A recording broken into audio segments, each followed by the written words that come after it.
Before starting, I would actually like to give the stage to the direttrice Biblioteca di Pavia e direttrice tecnica ad interim di Biblioteca Nazionale Braidense, who will explain you more about the place we are hosted today.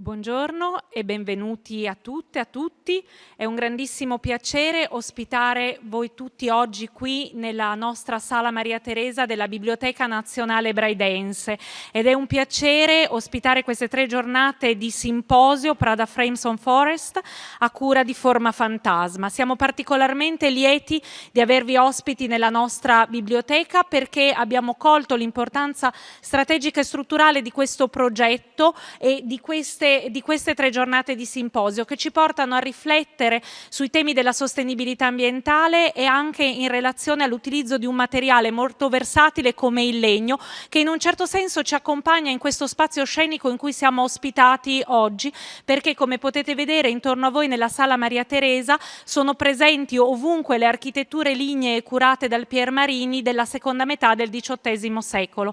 Particolarmente importante all'interno del nostro spazio è che questa riflessione sull'uso del legno come materiale strutturale e all'interno diciamo di una pluralità di ambienti, di luoghi e anche per l'utilizzo per tantissimi strumenti della vita di ogni giorno, appunto questo luogo potete vedere appunto è completamente foderato di legno ed è interessante vedere come questo sia avvenuto nel corso dei secoli. Particolarmente lieti siamo di ospitarvi oggi anche perché questo ci dà l'occasione di valorizzare il nostro patrimonio.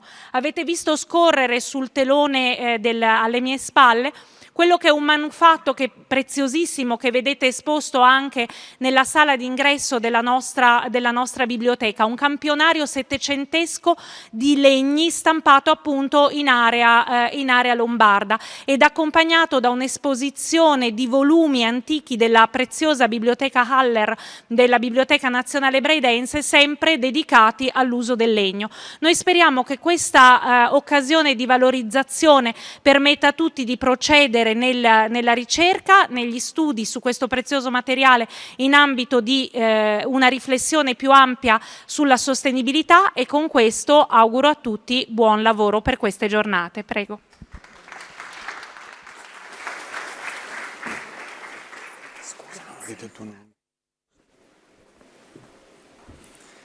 Welcome again. My name is Simone Faresin, and I am the co-founder with my partner Andrea Trimarchi of an office based here in Milan and in Rotterdam called Formafantasma. But we are also the curators of this very first edition of Prada Frames. Me and Andrea, we have been practicing in the field of design since 2009, but always have been interested also into the ethical implication that the act of design entails. In light of this interest and in constant conversation with Prada, we put together this symposium.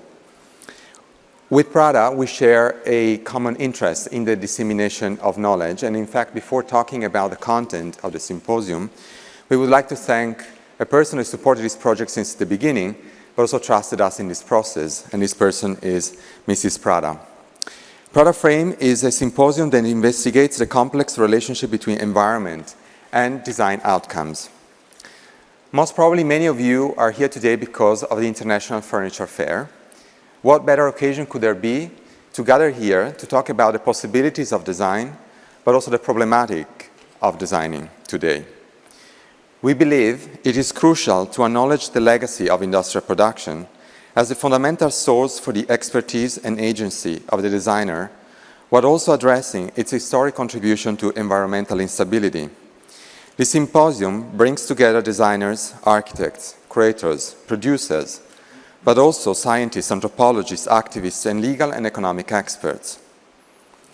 The transdisciplinary notion of the symposium, it is not only a way to increase the scale and the depth of the research, but it is also an ethical position that respects the expertise, the lived experience and the skills of individuals and institutions in other fields.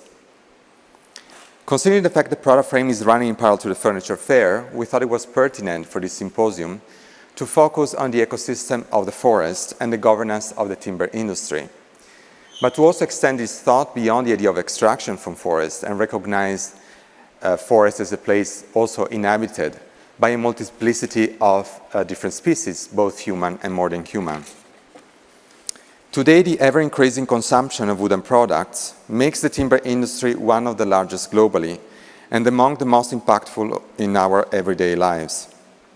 Many of our furniture, clothing, packaging, fuels, and fertilizers are sourced from some of the world's most complex ecosystems. In 3 days and with 2 sessions per day, the symposium will also extend beyond the subject of the forest to include the work of practitioners that have an expansive idea of the design discipline. And what better location could we have had than the Braidense Library itself? First of all, because, of course, this is a place of knowledge conservation, but also knowledge dissemination, and that's also the aim of the symposium. Our idea is also to take the knowledge produced in these days and to use it as part of the curriculum of an education me and Andrea are running in Eindhoven called Geodesign. We hope this will open and inspire other institutions to join forces in addressing the topics we will discuss all together in these days. So if there are educators in the room or students, please feel free to appropriate whatever is put forward in these days. But the Braidense is a perfect location for an obvious reason. If you think about it, in this moment, we are surrounded by a forest in the form of walnut bookshelves, in the form of paper pulping books, and in the form, of course, of the furniture you are sitting on. We also collaborate with the Braidense in selecting a series of wonderful publications all related to the vegetal world. You can find at the entrance in some vitrines. So please, I would like to invite you to have a look at these wonderful books. But also we would like to acknowledge the Biblioteca Nazionale di Pavia, who allowed us to film the beautiful Dendrografia insuberica, which is an exceptional archive of all types of wood in the region of Lombardy, done in 1793 by Carlo Somaschi, that you've seen while you were coming in the screen. But let's start finally with the first speaker of the day. Her name is SOPHIE CHAO. Sophie's work is a great way to start. She will introduce indigenous philosophies of more than human coexistence, allowing us all to reimagine forests as sentient communities of life and not just as a place of extraction. Sophie is Discovery Early Career Researcher, Award Fellow and Lecturer in the Department of Anthropology at the University of Sydney. Her research investigates the intersections of indigeneity, ecology, capitalism, health, and justice in the Pacific. Sophie previously worked for the organization Forest People Program in Indonesia, supported the rights of forest-dwelling indigenous people. Sophie, please welcome on stage.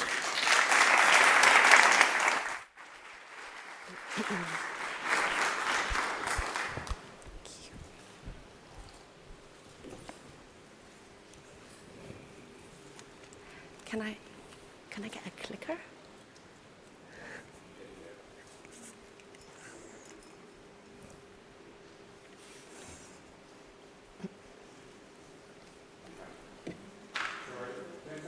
Give me a clicker for the presentation of Sophie. You have it. Thank you. Sorry, Sophie. No problem, grazie. Good afternoon, good morning, everyone. Many thanks, first of all, to Formafantasma and to Prada for inviting me to be part of this important ecology of thinking and feeling and making.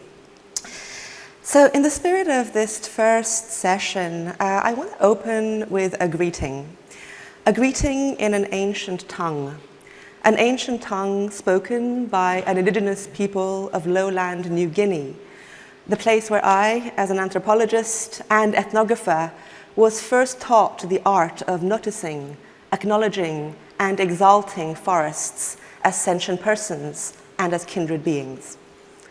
An ari, aranaira, aranarai, aranari maru, da ira, anaa ira, atara mi abi irara, anari, aranaira, aranarai, aranari maru. Forest, forest of life, life of the forest. Sway, sister, sing, brother, bird and wind in your bark. rain and soil in your roots. Forest, forest of life, life, life of the forest. In the heart of the jungles of lowland New Guinea, I was first unskilled in how to greet trees in this manner by a now deceased indigenous Papuan man named Petrus. It was Petrus who taught me how to immerse myself in the sensory depths of the forest by inhaling the breath of the soil, listening to the voices of birds, and running my fingers along the ribbed bark of centennial trees. It was Petrus who taught me to taste the bittersweet leaves of juvenile palms and to observe the shards of light piercing through the thick canopy. It was also Petrus who taught me to utter the right words for worlds in which plants, animals, and humans coexist in a lively meshwork of multi-species being, becoming, and belonging. Anari, Aranaira, Aranarai, Aranare Maru, forest, forest of life, life, life of the forest. During the 20 months that I spent living and learning with indigenous forest-dwelling Papuan communities, my friends introduced me to many of their vegetal companions: araucarias, climbing ferns, rattan palms, strangler figs, orchids, sweet lilies, and many more. Each of these beings, my friends explained, exists by virtue of its symbiotic relations to other beings. Each plays a vital role in sustaining the forest as an ecosystem, as a home, as a community. This was a world in which plants counted as persons and as kin, not an anthropocentric world in which humans are positioned above or apart from forests or plants as objects of extraction alone, but instead a kin-centric world in which plants too possess agency, sentience, and consciousness. The way my Papuan friends talk about plants exemplifies this kin-centric ethos. Trees and forests are referred to as grandparents and siblings, and they share common descent with Papuan clans from ancestral spirits who fashioned them out of mud at the beginning of time, offering arms and legs to the one and roots and branches to the other. Plants, my friends often corrected me, are a who, not a what. Some forests are she's, others are he's, but never it. Plants have individual names, which they sometimes share with human children, whose birth coincides with their germination.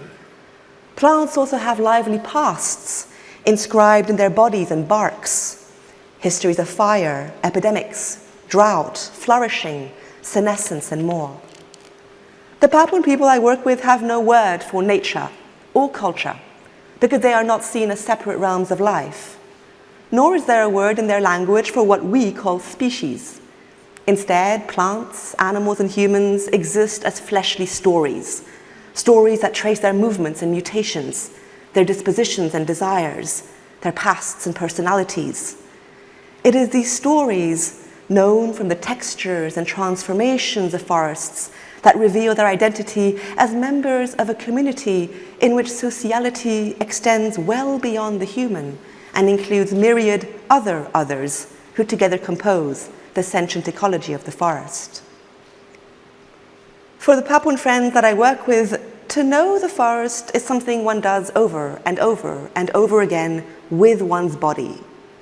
As they frequently exhorted me, stop writing, start walking. Stop talking, start listening.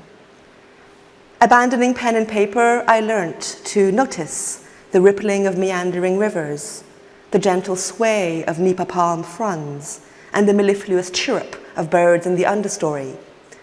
As we walked the forest together, my friends would point out the intricate patterns of buttress roots and variegated leaves, the patchwork of footprints left by boars and cassowaries, and the shallow nesting holes of fish and turtles. Some encouraged me to inhale the sweet scent of juniper twigs, damar resin, and the perspiration from rock and soil known as petrichor. Others would make me caress the pubescent surface of shrubs and bushes and dig my hands deep into rotting stumps where plump grubs and larvae incubate. Matter and meaning crystallized in the forest as a multi-species zone of contact and encounter, inscribed in the storied flesh of the landscape and its diverse kindred beings. The sociality of plants and forests also manifests in their own capacity to sustain relations with other kindred beings. One example is the sago tree, a pinnate-leaved palm of the humid tropics and the source of many Papuans' staple food, sago flour. But the significance of this plant extends far beyond the pragmatics of subsistence. As Octavia, a middle-aged woman, described to me, the sago grove is full of life because sago knows how to share space with others. The sawfish rests in the rivers at its roots. The bird of paradise nests at the tip of its trunk. Insects sing with the wind in its fronds. Humans feed off its nourishing pith. Sago is a tree of many lives. The many lives of sago, to borrow Octavia's words, encompass myriad organisms that thrive in and from the sago palm and its environment. Wild pigs, for instance, are attracted by the pith of felled trees and the cool water of the sago swamps. Agile tree kangaroos leap across the canopy, whilst solitary spotted possums nest between tightly bunched sago fronds. Various avian species, too, are drawn to the sago grove where they drink and feed, and to the safety of the sago crown where they roost and mate. The humid air of the grove is alive with the buzz of insects, bees, and wasps. And even after it dies, the sago palm continues to feed the forest, nourish the soil, and sustain diverse microbial and fungal communities with its rotting matter. The plant continues its vegetal afterlife in the many lives sustained by its generative decay. Indigenous philosophies, practices, and protocols of more than human coexistence have enabled humans to live in harmony with the environment for tens of thousands of years. Letting ourselves be inspired by them offers space to reimagine our relationship to the natural world beyond individualistic, extractivist, and anthropocentric logics. These philosophies invite us to rethink the environment in ways that are unfettered also from concepts of property and ownership, and instead through the more capacious lens of relationality and co-becoming. These philosophies invite us to reposition ourselves within a much broader spectrum of life, animated by plants and forests who also exist as persons and as relations, as beings who count in the world and whose worlds count. Following my Papuan friends, then, perhaps we might begin by rethinking how we talk or write about the more than human world, not as a what, but as a who. We might become apprentices of this world by attuning and immersing in its smells, sounds, sights, and tastes. We might rethink our everyday environments as encompassing more than the now, more than the individual, more than the human, perhaps even more than the living. In doing so, we might depart from dominant binaries like nature and culture, and instead discover new forms of human vegetal empathy by asking ourselves, what if we were to truly embrace the idea that every plant, animal, river, and tree is related to us, just as we are related to them? How could we transform our perception and experience of this world as a realm of multi-species vitality, enlivened through our shared sentience and shared skin? What kind of world could this complex we then create? I opened this talk with an incantation. I'm going to close it now with an invitation. An invitation that was co-crafted by my Papuan friend Petrus and I in the welcoming shade of a sago palm, deep in the heart of the jungles of lowland Papua New Guinea. This is an invitation not to impose human traits upon plants, but instead to tentatively inhabit vegetal ontologies. Not an exercise in anthropomorphization, but an experiment in phytomorphization. Close your eyes. Now, imagine a being that bends and bows and heaves and creaks and leaks and lives and feeds. A being that continues on and on and on, under, above, and across ground, soil, and water. Centerless yet rooted, headless yet mindful, sightless yet senseful. The transformation begins at your fingertips, a kind of tingle or a sense of elongation.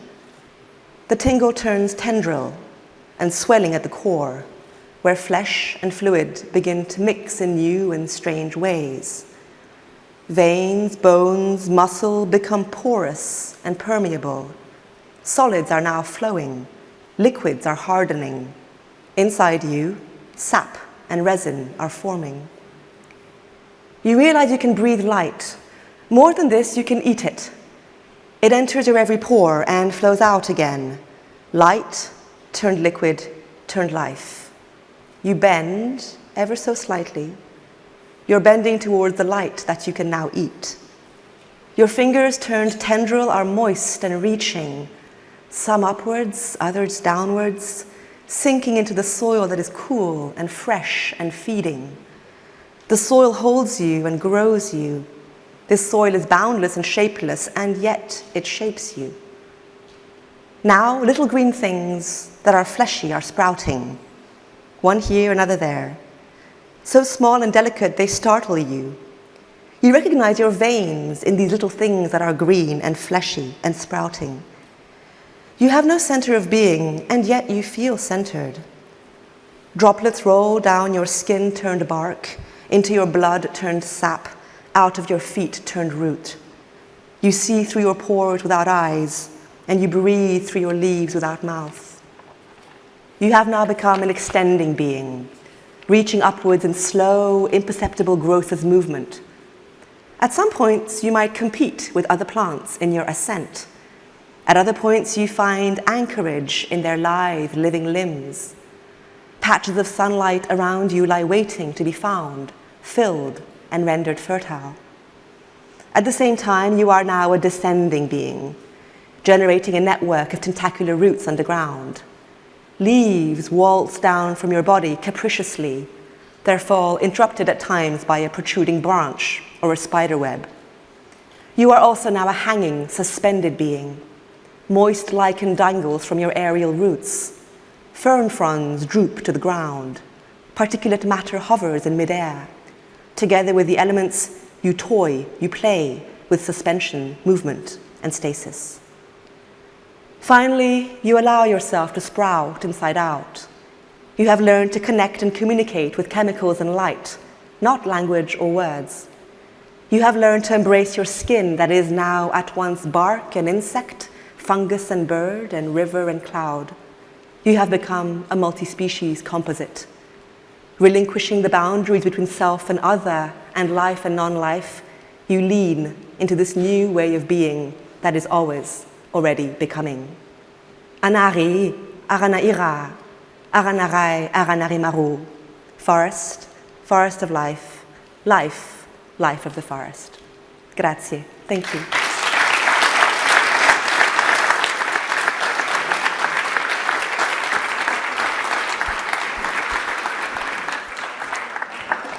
Wow, Sophie, amazing way of starting the day. Thank you so much for your presentation. I'm Andrea Trimarchi, and with Simone, I'm co-founder of Formafantasma and curator of this very first Prada frame.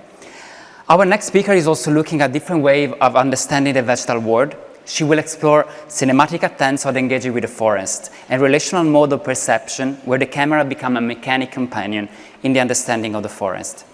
I'm very happy to introduce Teresa Castro. Teresa is Associate Professor in Film Study at Université Sorbonne in Paris. Her work focuses on the link between film and animism, eco-criticism, and vegetal life form in visual culture. Welcome, Teresa, on stage.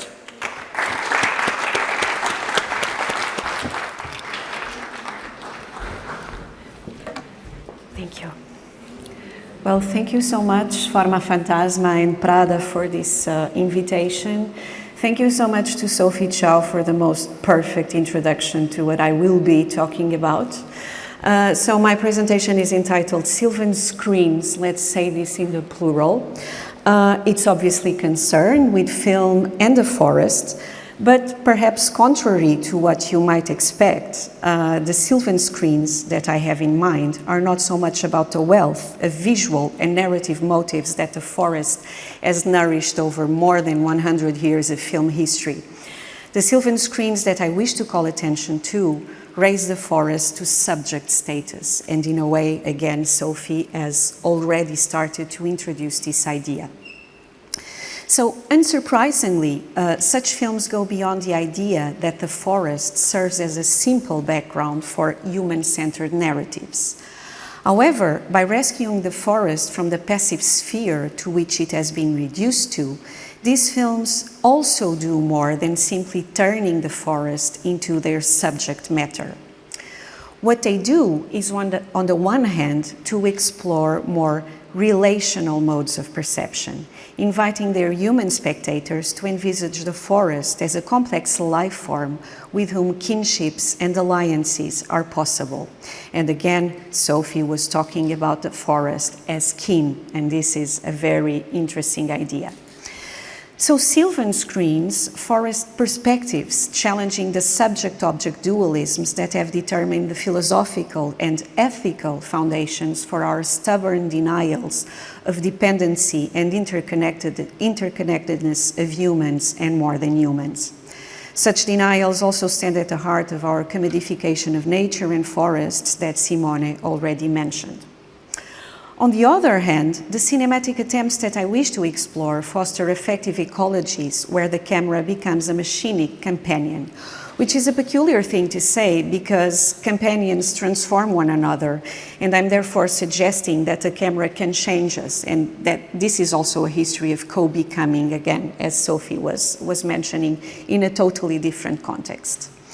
As I see them, Sylvan screens take part in the politicization of the living to which ecological thinking has been inviting us for several decades. To politicize the forest means here, because to politicize the forest can mean, of course, many different things, but here it means bringing it to the fore, making it noticeable, discernible, perceptible, and thinkable in more than instrumental terms. If there is one point that I would like to make very clear today, it's this one. Attention is political. In an era that has been turning attention into the most valuable resource of all, it is urgent to move from the attention economy to an ethics of attention, which is also the support of a more caring rationality. Despite their differences, the projects that I will briefly evoke today all seem to operate within such models. And I'm going to start. And even though the forest as a motif is not what I wish to explore, I do want to recall very quickly a number of points in order to better understand what is at stake with the breaking up from this tradition. So there's a very long history of film love's affair with the forest. It goes back a long way to cinema's early days. Following on literature's lead, woodlands and jungles became the privileged setting for all sorts of myths and fantasies, the background against which humans lived countless adventures and where coming-of-age stories often took place. Characters, very different characters from Siegfried to Dorothy, met all sorts of dangerous creatures in the forest. They were affected by spells, they underwent metamorphoses, and of course, they faced their fate. And these two classical and stunning examples that I'm showing here allow me to recall that very often filmic forests were artificial forests, sculptural creations like in the case of Fritz Lang, or matte painted like in The Wizard of Oz.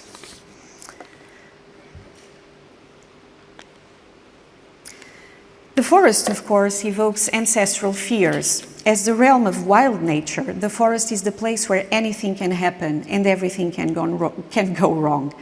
This is a place where you really shouldn't go, in particular if you are a nice young woman like Snow White.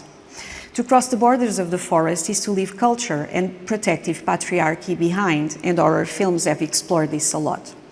If you're fond of going into the forest, it's because you might be a witch. The historical association of women and nature, women and wildness, women and the irrational, being well known, as ecofeminism has argued. And of course, again, according to ecofeminism, neither women nor the natural world may be emancipated unless thinking is freed from the distorting lens of these types of dualism. But men are concerned too. What happens to men is that they lose their reason. when they penetrate in the selva oscura, reasonable and perfectly rational men go insane, like the robber baron Fitzcarraldo or the literally army of American soldiers in Apocalypse Now. Of course, if you are film buffs, you do know that these two examples are interesting because they are also legendary feats of filmmaking folly. So Fitzcarraldo was shot in the Amazonian forest, and it famously involved moving a 320-ton steamship over a hill, which resulted in the death of several indigenous extras. Even more impressive with regards to the forest is the famous opening sequence of Apocalypse Now, set to the doors, "This is the end," because the forest was really burned. Francis Ford Coppola doused several acres of palm trees in the Philippines with 1,200 gallons of gasoline. So closer to the point I wish to make, some films, and in particular some experimental films such as The Walled Shadow by Stan Brakhage, explore the forest as a sensitive perceptual phenomenon, characterized by its striking variations of light, its sounds, etc. Effectively, the forest is here the subject matter, gaining in phenomenological consistency.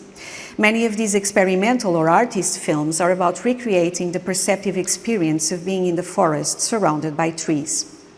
The Japanese films mentioned on the left of the slide are not only about phenomenological consistency, but ontological consistency. The forest, we recognize agency to the forest in these films. They refer, of course, to an ontological relationship to the forest, which is very different from ours in our Western world. So let's now explore what it means to conceive of the forest as a subject in its own right. An idea that I will introduce while showing you this clip from Silvia Maglioni and Graham Thompson's installation, Like Lichens Listen, and I will tell you a little bit more about the project in a second. To conceive of the forest as a subject in its own right means thinking about it not as a place, but as an extremely complex life form, if not a form of life. Characterized by interdependence, all species are to some extent dependent on one another, and complex symbiotic relationships. This is why the laurel forest of La Gomera in the Canary Islands is such an interesting example, and this is the forest that we are seeing. The laurel or laurisilva forest is one of the last and larger remnants areas of a forest formation once widespread throughout Europe and North Africa. A primary prehistoric forest where the interdependent relationships that I mentioned before have been developing for thousands of years and are perhaps best illustrated by the lichens and mosses that cover the branches of many trees. Lichens, of course, call us to symbiose, and this is precisely what Maglioni and Thompson explore in their installation.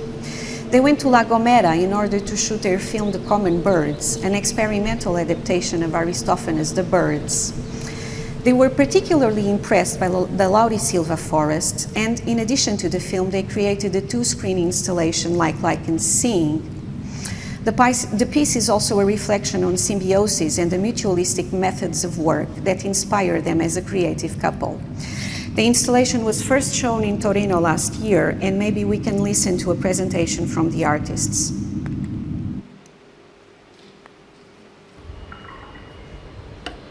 The work we present for Meteorite in Giardino is called Like Lichens Listen.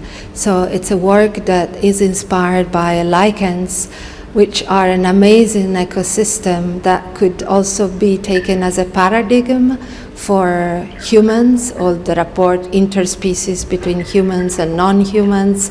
It's a symbiotic interrelatedness of forces and affects, let's say. So it has also a healing dimension, I think. The work also takes into account the untimely or atemporal nature of lichens as being somehow already there before humanity, and at the same time projected towards a future when humanity no longer exists. So the idea of filming and spending a lot of time with this dying ecosystem is a way through the camera and through cinema and through sound to extend its possible lives and afterlives. And in that sense, the second part of the video installation, in a sense, imagines the forest as a place of reception for ghosts, or rather for the return of certain extinct species of birds, which return through their names, their Linnaean classifications. But these Linnaean classifications are subject to a kind of calligraphic gesture, which is then itself transformed into sound waves, so that the name produces a song of the bird that gradually, in a sense, comes to inhabit the forest, but which is not the song of the bird itself, but the song which is generated from the gesture of writing its name. So I'm returning to, should go back. Okay, returning to this again. Oh no, sorry.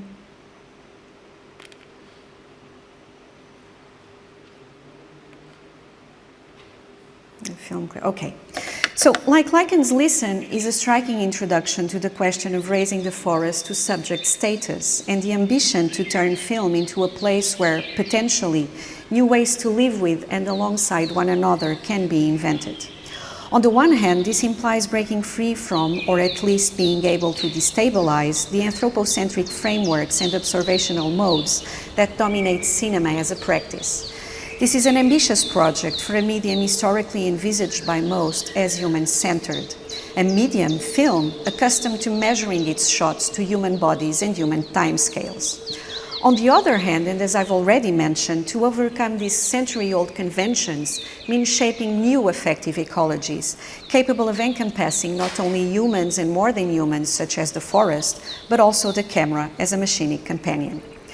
Whether floating like an ethereal being or panning like a mechanical eye, the camera in Like Lichens Listen makes itself present.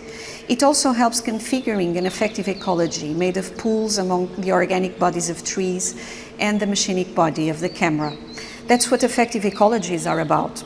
Pushes and pulls among bodies, affinities, ruptures, enmeshments, repulsions. And moving to a different example now, not this one, but this one. And the clip should play. Yes.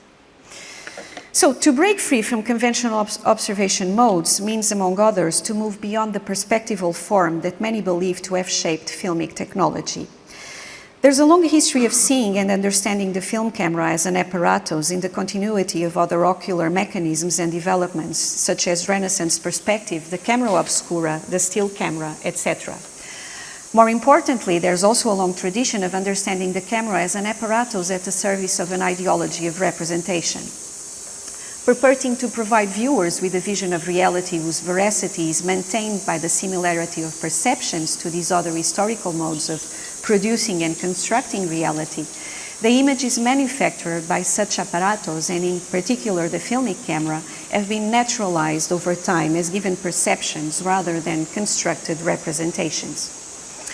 The point about perspectival form is all the more interesting since forests challenge perspective and the mastery of vision. In the forest, we do not visually trace our paths. We learn to trust our other senses as well as the sensations of our body. We walk into the forest as we walk into the night. Shot in the Brazilian Mata Atlântica, the film installation 16mm by Daniel Stigman Mangrané, a Brazilian artist of Catalan origin, is an extremely interesting work with regards to these questions. The artist stretched the cable measuring 60 meters, the length of a standard 16mm reel. The camera slides along the cable at the speed at which the film rolls, effectively penetrating into the forest. The almost absurd imposition of a straight line in the middle of a forest teeming and swarming with life exposes perspective as a naturalist's standpoint, revealing the contradiction between a certain mode of observation and the immersive vitality of the forest. the straight line is artificial. It imposes a mechanical order. But 16mm doesn't stop at a critique of classical perspectival form. Mangrané likes recalling the work of Brazilian anthropologist Eduardo Viveiros de Castro, who of course is a specialist of Amerindian cosmologies and who has worked a lot on the idea of perspectivisms. According to Viveiros de Castro, perspectivism characterizes such cosmology. This means that in Amerindian worlds, everything can be or become a person, be or become a subject. In order to become a subject, you need a point of view. According to perspectivism, a point of view is not something that subjects have over objects. Rather, it is a point of view that creates the subject and gives it agency. In many ways, we could argue that turning the camera into a machinic companion in order to explore more relational modes of perspective is to explore another type of perspectivism. The point of view of the camera creates it as a subject and helps suggesting to the spectator that other more than human beings can be subjects and have agency too. And so very quickly, a little reference to these two other projects. So what happens here, in particular in Phantom, is that Mangrané used a LIDAR scanner to capture a fraction of the same Matla Atlantica. The resulting point cloud is made accessible via a virtual reality headset. In Phantom, you can look up to see lush trees and branches and foliage around you. You look down to find roots and soil, but your own arms or legs are invisible. Above all, the kingdom of Phantom mixes all surrounding living things like a gigantic network of invisible energies.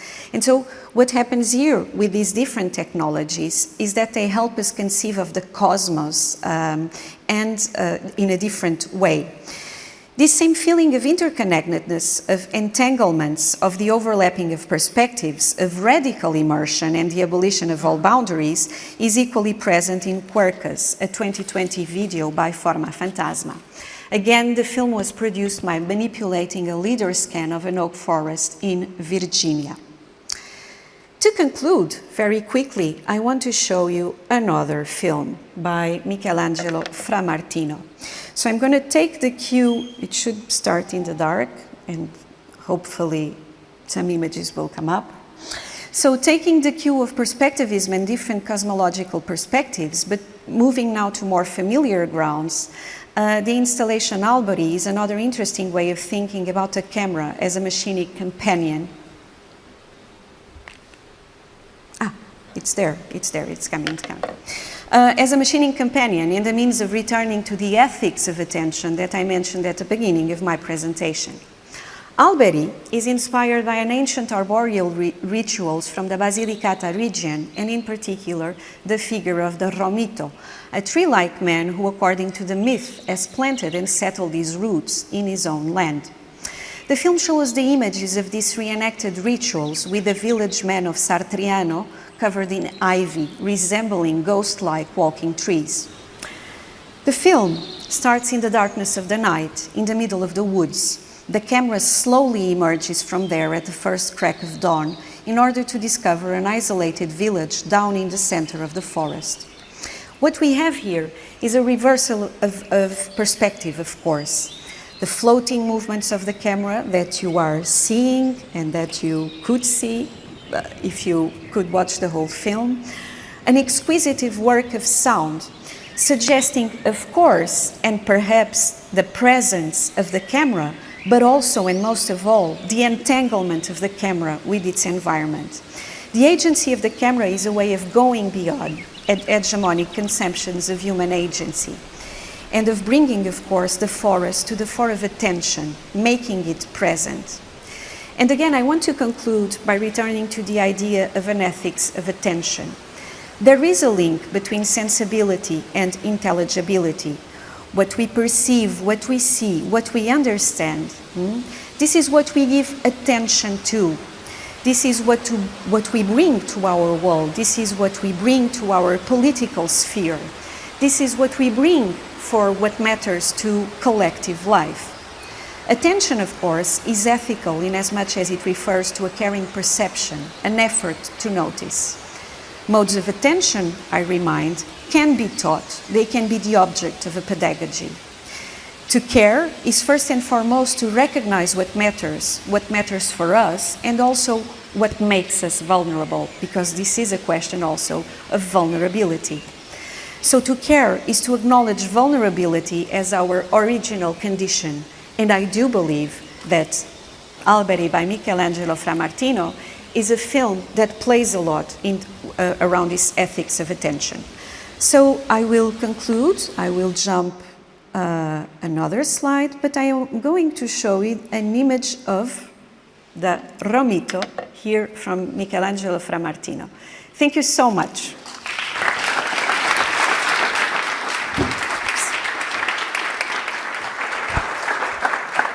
Thank you, Teresa, for this wonderful presentation. It's very inspiring to think about technology not as media, but as companion. Thank you. In the next panel, we are going to look at how architecture tools could also be companion for forensic investigation at the service of ecological and social justice with EYAL WEIZMAN and Rebecca LEWIN. Rebecca, EYAL, please come to the stage. Thank you.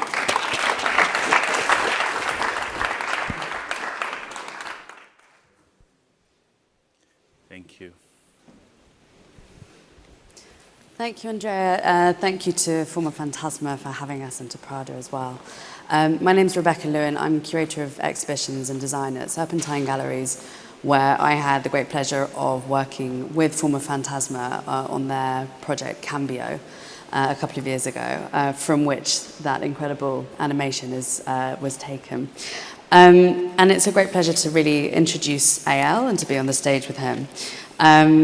EYAL is the founder and director of forensic architecture and a professor of spatial and visual cultures at Goldsmiths in the University of London, where in 2005 he founded the Centre for Research Architecture.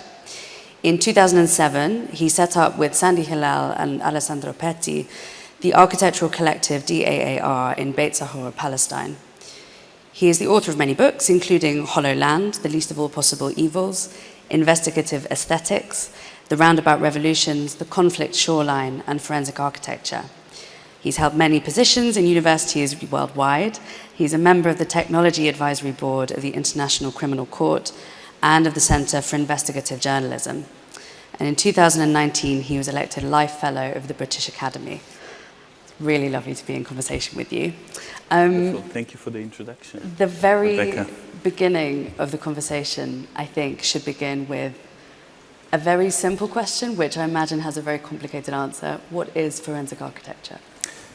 Thank you for this and for the intro. Forensic architecture is both a field that we have developed together, a group of academics, filmmakers, documentarists, architects, obviously, scientists and lawyers at Goldsmiths, with the aim of providing evidence in different fora. Initially in court, and then in different other forms of public opinion and attention. But we consider ourselves counter-forensic agency, which means we never take commissions from state. We are only representing communities and individuals at the forefront of conflict, repression, neocolonial violence. And we work on things from police murder of racialized people in cities. So we work in the UK and in the US on police murders. We work a lot in Palestine. This is really a place where I come from.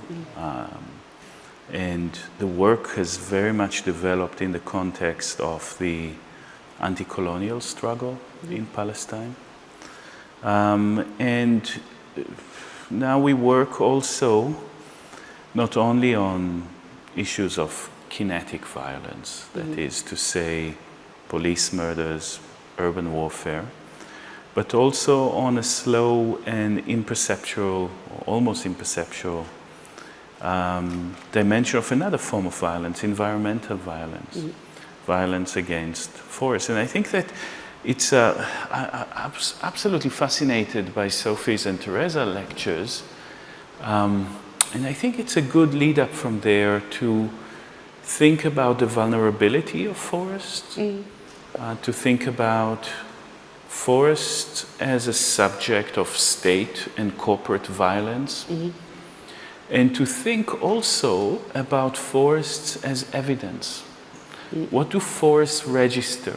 How does the forest itself registers the multiple forms of violence and violations that are inflicted upon it? So yes, forest as vulnerability, forest as evidence for that, for forms of violence, is where I'd like to pick up from the previous lectures. No, there's a lot that came up in those brilliant talks that I think speak to specific projects that you've focused on and thinkings and methodologies that you've employed. And I wondered if you could speak a little bit. You mentioned that, first of all, that there are many locations that the work of forensic architecture has taken place in. So it would be interesting to hear how those sites, how those locations come to become a location for your work and your interventions. And then how you select the methodologies that you apply to your research. Yeah, absolutely. Also two big questions.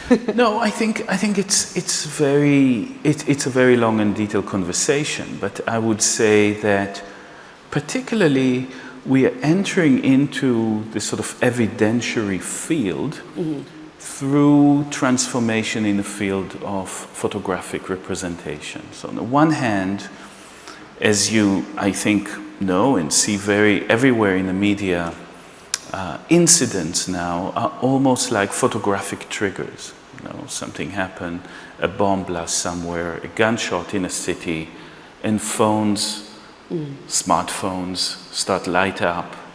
And we have a polyperspectival kind of assemblage of images around a particular incident. So when we started 10 years ago, working on Israeli violence in Gaza, for example, or CIA drone strikes in Pakistan, Afghanistan, you'd have very few images to start with and videos. Today, when we investigate issues of urban warfare, when we work in Ukraine, when we work on the repression of the Black Lives Matter protest in the US, when we work in Hong Kong, you have thousands and thousands and thousands of images and videos around every incident. And the interpretive work is not so much looking at the images, so much as composing relations between them. Every video is a hinge for another.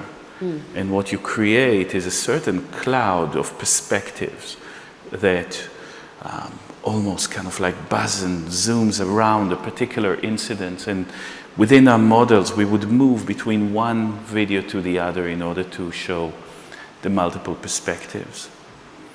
So that is one change in the field of photographic visibility, whereas the other, and this is where the work on forests come to matter, is that we start regarding things that are not par excellence photography as photographs. And I think that taking photographs of forests, taking photographs of trees, is effectively taking photographs of photographs. Because the leaves on a tree or on any plant are very fine instruments of perception. They're aesthetic sensors that register the exposure to the environment, to chemicals, to human activity, like a photographic negative is exposed to light. So that's another aspect of what is called now the post-photographic. We need to augment the capacity of matter, of living, of biological matter, to be observed as a sensor that is in relation to other sensors. Of course, a leaf is not just a passive sensor, it's a sensor and it's an agent because it exists in a complex ecology of relations. And I was going to say, we should speak then about the project in Louisiana as an expression of that interaction between observation, attention, and a record that the forests that were observed in the landscape held and provided, as you said earlier, a kind of clue, a way into a history that was perhaps not recorded in a sort of official written narrative. Yeah, absolutely. So I think it's a good example of the way in which a counter-forensic project emerges. So a community called Rice St. James in Louisiana, a community that are descendants of formerly enslaved people, through a connection with a woman that works with us, Imani Jacqueline Brown, who comes from there, ask us to find cemeteries of the formerly enslaved in an area between Baton Rouge and along the Mississippi that is called Cancer Alley, because what you see here is the multiple toxins that exist in the air as results of petrochemical industry there. But that very area has been the site of plantations. And those plantations, in fact, managed both life and death of the enslaved who were thrown in the forest rather than in cemeteries. So little pockets of forest that you can see through what you called here cartographic regression, looking at plans and maps and aerial and satellite images in relation to each other, shows you how a cemetery today of the formerly enslaved exists only and purely as a patch of forest that is locked within a sea of fields. So as I said, the bodies of the formerly enslaved were dumped at the end of the productive part. And those forests conserve that memory.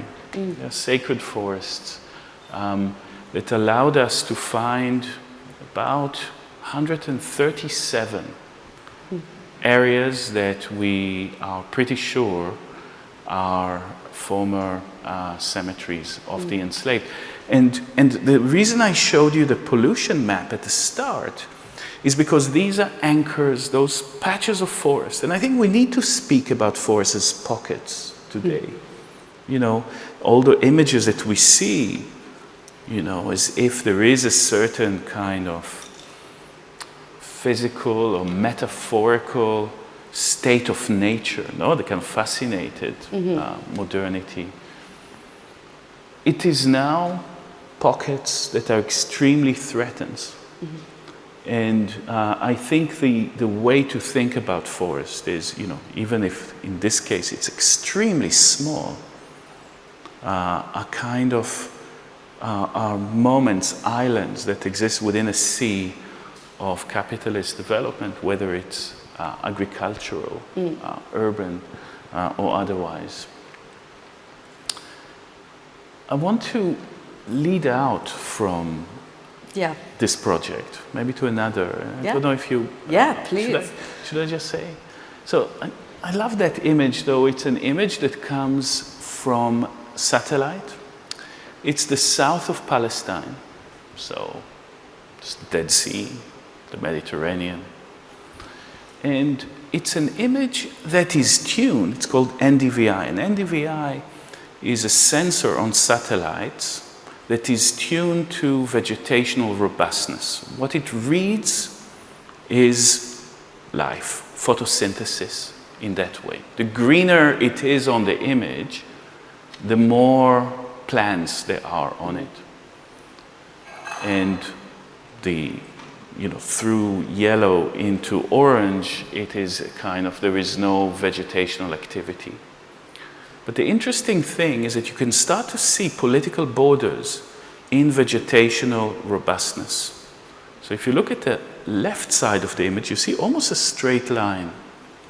And that straight line is the border between Israel on the right and just a bit of Egypt. And you ask, how come a border through single ecological area could register in a straight line? And the answer is ethnic cleansing. In the Israeli side of the border, Palestinian Bedouins are excluded from grazing.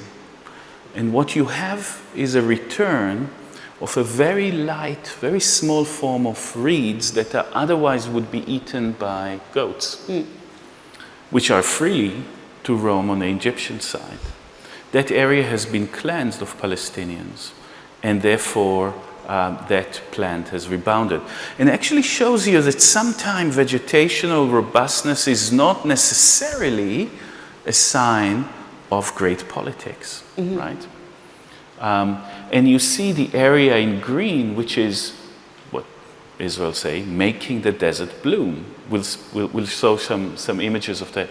You see how vegetation drops towards Gaza and towards the West Bank.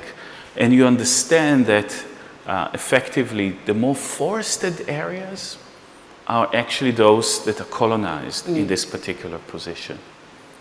And at the line of the desert is a kind of a defined line that allows this sort of an edge of a certain type of law. And I was looking at the kind of the relation between those two environmental thresholds. Here on the left, the threshold of cultivation and the beginning of the desert. And here on the right, in a very similar way, almost the mirror of it, the threshold of the forest. The desert and the forest seen in the kind of colonial imagination, and as it is translated to within Israeli legal code, as means of dispossession. Can I ask about the kinds of imagery that we've seen, even in just these two project examples? Because you've said before that one of the main goals of a forensic architecture's practice is to debunk the power in images. Yeah. And you spoke at the beginning about the proliferation of imagery through the use of smartphones and the wider ability of human society to turn its attention and cameras to the subject, whether that is human violence on humans or human violence on the non-human. And I wondered whether you see also a continuum between the power that's implicit in the camera, the traditional idea of a camera and the camera lens, and whether that transfers in the same way through to the other kinds of image-making technologies that you're also applying. Yeah. I think it's a really interesting question. So, I mean, here, for example, on this image, is a demonstration of what I think is a photograph of a photograph. So, what you see here in the interpretation of traces of bulldozers in an otherwise flat desert environment is a day's work of the displacers. It is the surface of the desert registers human activity in a very gentle but clear way. It preserves it. It preserves the trace. And what is interesting is that actual destruction allows, in different parts of the image, for water to drain and for small parts of very, very gentle reeds and other plants to provide that image, to actually extract that image out of the desert. Here again, in this fabulous photograph by Fazal Sheikh, you see animal. These are places where animal pens have been, and the Bedouins are displaced by Israel, and they return every year. And so this is after one rainy season, this is after two. And I show those to you because I think that we need to also look at the desert. I'm kind of like talking about the forest through its almost opposite, through the kind of the idea of the desert. But you would see that here, this is a Bedouin Palestinian cemetery surrounded by afforestation, political afforestation. almost make no sense to plant a forest around that community. But still, the forest is being planted by Israel as a means of dispossessing and erasing those fine traces that I showed you before of Palestinian Bedouin life. So forests as a means of erasure of a trace. And look at this combination. It's almost heartbreaking to see the combination between forest and desert in this part. And a lot of the ecological thinking, and a lot of it has potentially some ecological logic to it, but ecology and ecological thinking can also be mobilized here as a means of displacement. Look at this plantation of a preparation of dams for a forest, and here in the red square is actually the remnants of a Bedouin home. Sorry, I'm gonna move forward a bit because this is what I wanted. This is how I wanted to answer your question about photography, and in particular aerial photography. So on the one hand, we work by reading the surface of the desert or surface of the forest before as a kind of photographic surface, aestheticized, if you like, to the political, environmental, toxicity environment. On the other hand, those images are taken with a technology that we called community satellites. So working with an organization called Public Lab, we didn't want to fly drones over this area. We flew kites, and the kite is attached with a photograph, with a camera to it, that is kind of on strobe, on automatic. Every 10 seconds it takes a photograph. And flying it over creates a kind of a mapping in a resolution that the satellite images over Palestine do not allow, because Israel restricts the resolution in which it takes. So I find in those images a kind of another way of reclaiming the top-down perspective. Because there's a literal link to the earth as well in the tail of the kite. And the technique is called ground truth. So when you take top-down images, when your feet are on the ground, you're able to understand, you have both the proximity to the ground, and you can notice, and you can augment your sensibility and sensitivity to notice minutiae, and then you understand what it is that you see. You need to look at aerial images from the ground up rather than from the top down. And that's the process that we call ground truthing. And that's been applied in different projects, or was that sort of foregrounded in this project in Negev?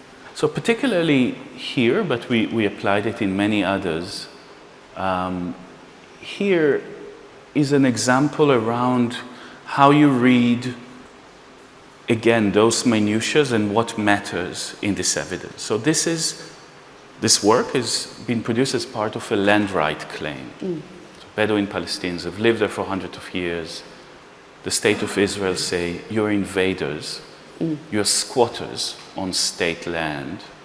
And we needed to show, together with that community of Al-Araqib, that there is a certain continuity. So we found traces, built up traces, wells and houses, etc. But that was not enough. What we needed to show is that there was a pattern of life around and between them. So here you have a well, and what is important is not so much the objects of evidence, but the intricate pattern of life between them. So we were tracing the way in which footpaths, which effectively destroy little reeds, right? As you go, and the more you go along a footpath, it gets registered as a pattern of activity.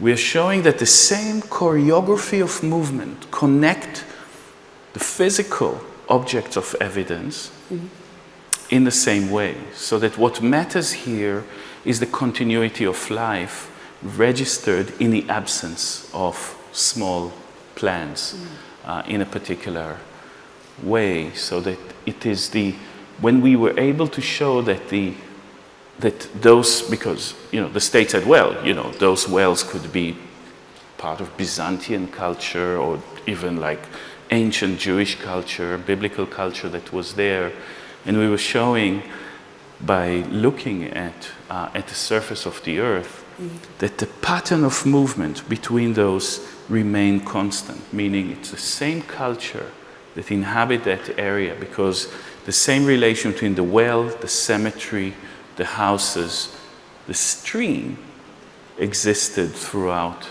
the generations. There's something that I told you before I did want to ask, and listening to Teresa and Sophie, it's polemic rather than the position that I want to take. But the way that forensic architecture has worked is with a focus on the behaviors of humans, even at the point of contention and interaction with the ecological and the more than human. And if we begin from, as I say, a binary that I think we ought to be not beginning from, but if we do begin from a binary between the human and the non-human, I wanted to ask, is there a way in which the methodologies you've spoken about, the practices that you employ, could be trained first and foremost on the non-human? Should we even be doing that? Yeah, I think that for us, the productive way to think about it, and I know there's many different ways, is to think in ecological terms about relations. So, and our entry point into every case and the way that we would examine whether we can actually take a case now, we're a group of about 30. We take very few cases. We do 3, 4, maybe a bit more, 5, 6 cases a year. We give them enormous amount of attention when we take them. So the sort of like the ethics, the epistemological ethics of attention, the idea of aestheticizing also ourselves to what we see, to the pain of what has taken place is incredibly important. But it's always about, to your question, it's always about relations between human activity, built fabric, biological relation, the sea, the land, the forest, the desert, etc. It's about the relation between them. And so the kind of the augmentation of the aesthetics as the capacity to notice, to register, to care, etc., is moving through multiple registers, initially through human memory, witnesses, what they recall their environment was before the processes of colonization and destruction. It's attuning to the testimony of leaves that register in their surface the chemicals that are used or the herbicides that are used to displace them. The earth, the traces, physical traces, aerial images, inversed aerial images, the more the better modes of sensation and aesthetic modes of inquiry. So I just wanted to show one last project, which is much more forest in the way that we'd imagine it. We're here in the Caribbean coast of Colombia, and the commission was from the Colombian Truth Commission about the displacement of campesinos, poor farmers from the Caribbean coast for industrial banana plantations. And what happened as part of that displacement, as you see, is that though the farmers knew to leave the mangroves along the sea line, the destruction of these mangroves meant that the sea has reclaimed hundreds of kilometers of previously arable land. So we were in a strange position of trying to analyze. We don't need the sound, thank you. To analyze. No sound, thank you. Okay. To analyze a site of dispossession, displacement, and murder by, paramilitaries working together with the bananeros, like industrial banana. The site of the crime is underwater. And we had to use now the forest as a kind of a memory space. We're working with witnesses that remember the forest as it was and use the computer engine, a gaming engine, sorry, to build together 100 square kilometers of forest from different points. So each farmer was describing, and this is like, here we are within the gaming engine, and we are placing tree by tree and canal by canal in order to reconstruct that area that is completely lost, doesn't exist anymore, and conditions within it. And here you would see the forest as, this is the kind of interaction, I think it speaks to what you were asking me about human on human. Here, the memory of a non-human, plant becomes a memory trigger. So, of course, the leaf itself registers the violence against it, but it is mediated now through the memory of the people that worked the land, that knew those trees so well. And the only way to start constructing these kind of farms and the way of life within them was actually by the way in which those leaves became, and the forest became a memory trigger. And I think that there is Formafantasma. There is a relation between the kind of, forest is always a phantasmatic space, no?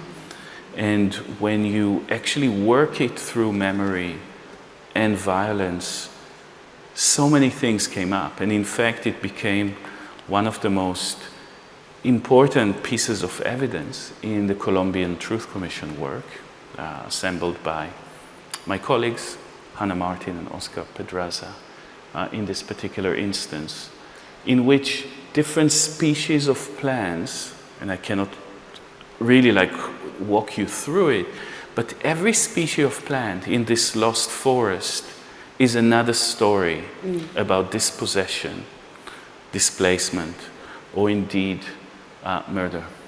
Thank you. I think that question, or that concept of a kind of shared memory is a really beautiful moment for us to pause on. And we've gone slightly longer than we should have done. But I do want to ask if there are any questions. We have a couple of minutes. Just to throw it out there into the space.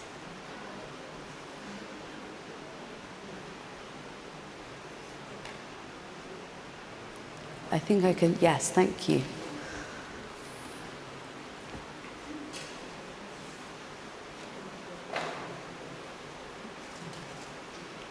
Thanks. I have a rather practical question. Do you know of instances in which aerial photography was used to investigate greenwashing in context of carbon offsetting? Thanks. Yeah, I think that satellite technologies can be used for multiple modes of analysis.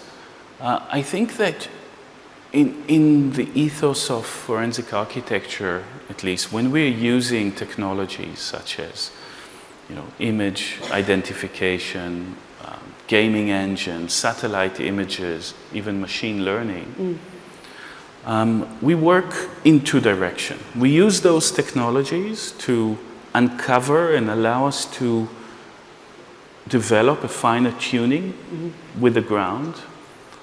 And we also use the investigation in order to question the political powers behind these technologies. Of course, satellite technology is part of history of the Cold War, of spy agencies, of state power.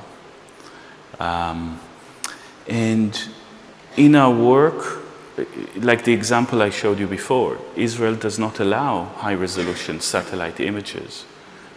You can use it. You need to use it understanding its threshold of detectability.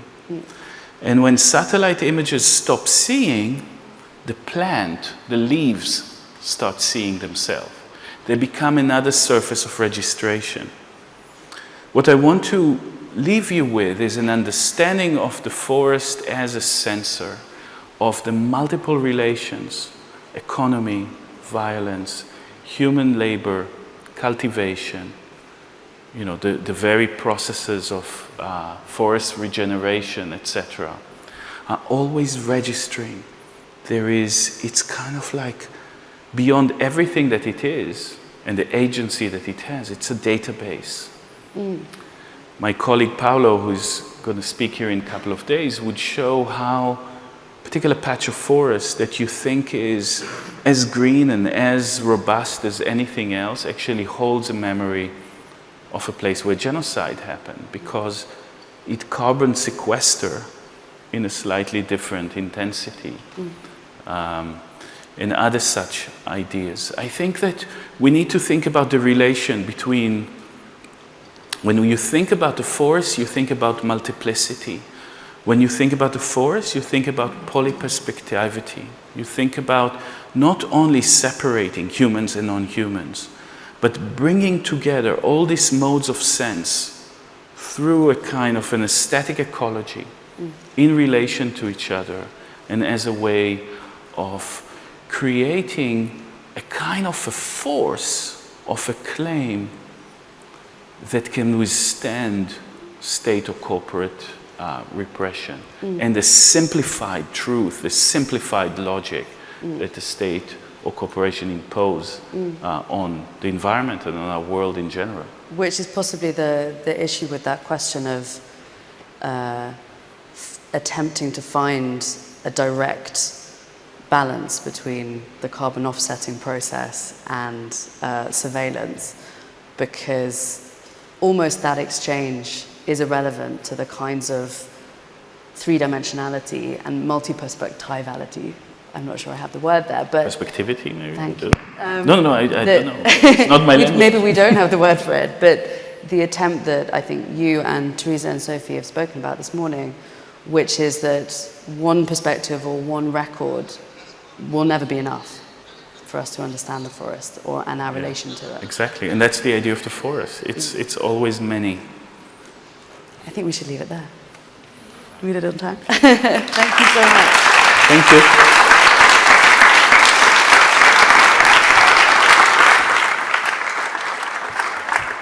Thank you. So indeed, it's a wrap up. Thank you so much for listening. Thank you so much, EYAL, and all the other speakers, Sophie and Teresa, for this amazing morning. Rebecca, thank you. And all the content that you heard today will be available from tonight on Prada.com. So of course, you are free to listen again. And we see each other at 2 p.m. for the second session. See you later. Ciao.